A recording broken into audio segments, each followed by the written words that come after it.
Hello everyone, my name is Xian He from the University of Illinois at Urbana-Champaign. The topic of this presentation is modeling the post-disaster recovery of the interdependent civil infrastructure network. This presentation is divided into the following three parts. First of all, I would briefly introduce the research motivation, the current state of the research, and the objective, and then spend most of the time introducing the dynamic integrated network model based on the model development, model application, model comparison, and model validation. In the end, I would summarize the whole presentation and give some recommendations for the future work.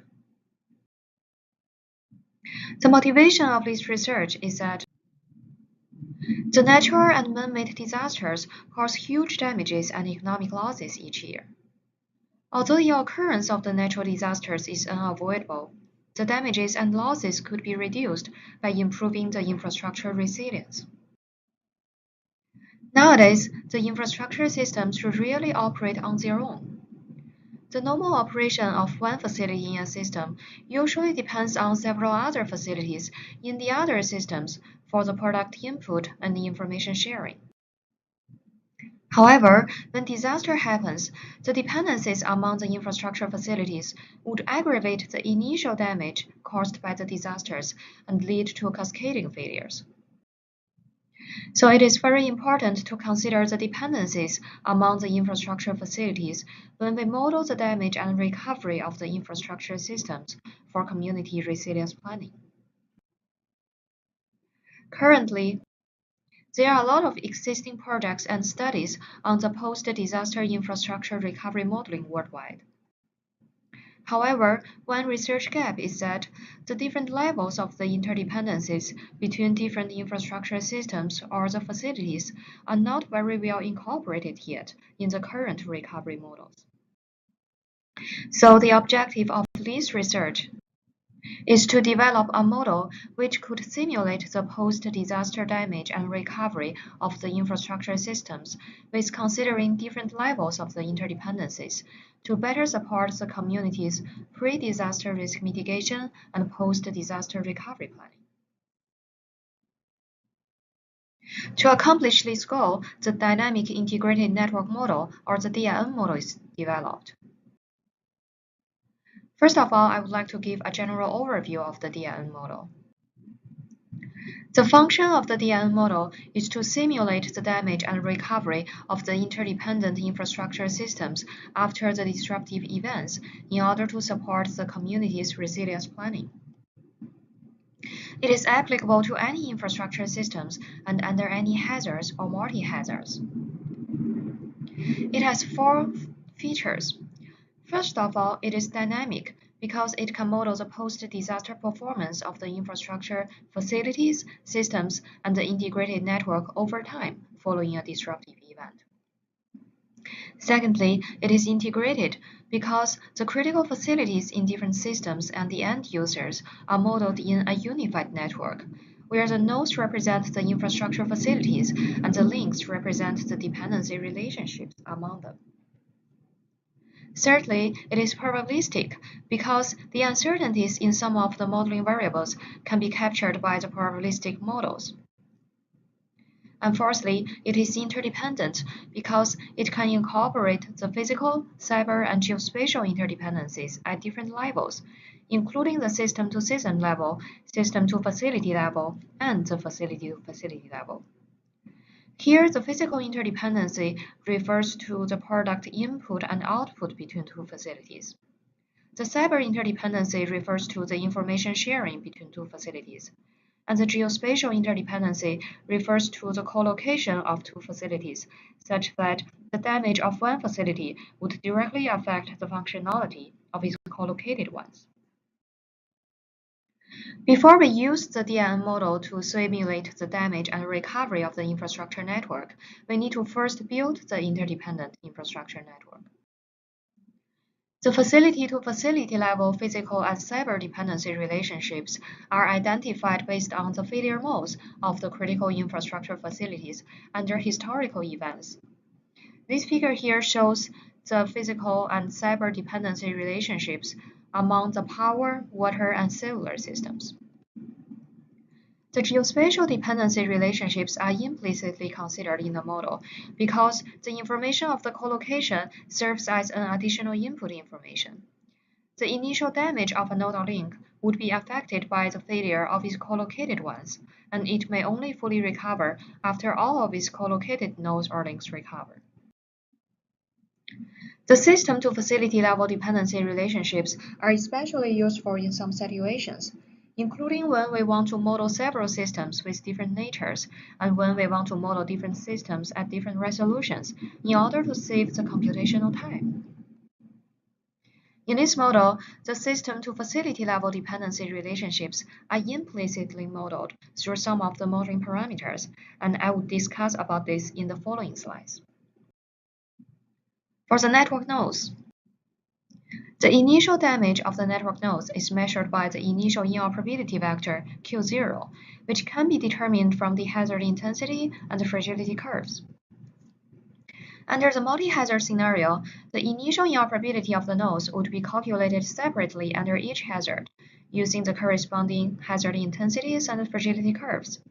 And then the overall initial inoperability of the node would be the maximum inoperability calculated from all types of the hazards.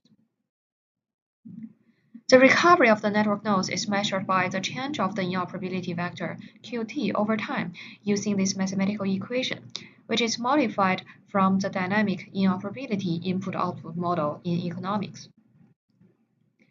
The facility-to-facility level physical and cyber interdependencies are captured in the dependency matrix, and the recovery rates of different infrastructure facilities under different types of the hazards are captured in the recovery coefficient matrix. The system-to-facility level dependencies for those systems that does not have a very common network topology can be considered in the recovery coefficient ratio matrix.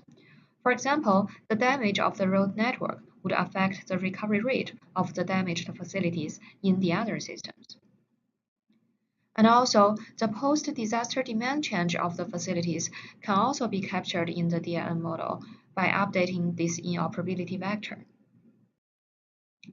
For the network links, the link is modeled using a series system of the sublinks in order to reduce the number of the network nodes and save the computation time. The number of the damages along a link follows the Poisson distribution, and the link would be damaged if the failure occurs at any location along the link.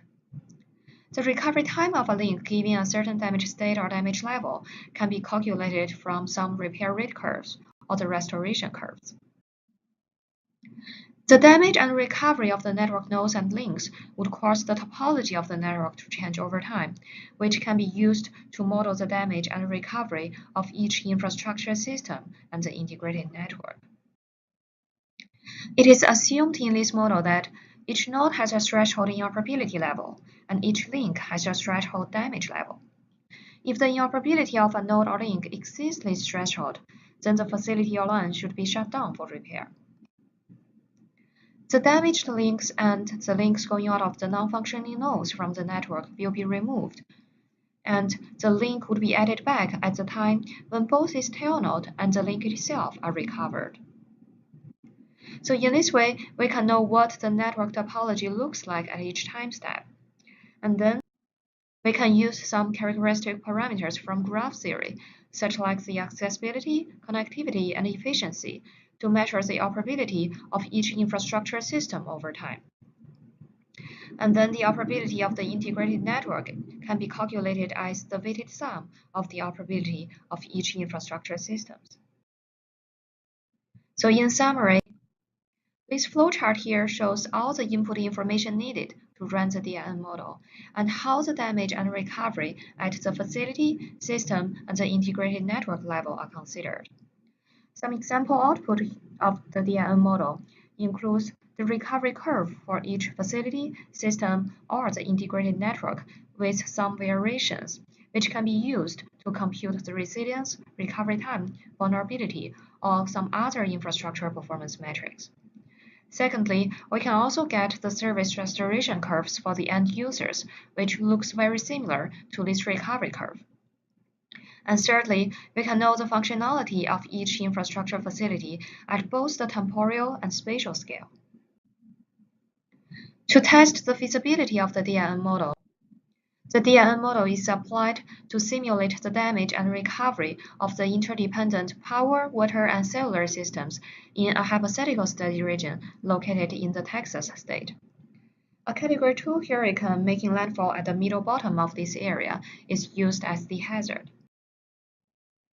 This figure here shows the recovery curves and the recovery time to different functionality levels for each infrastructure system and the integrated network.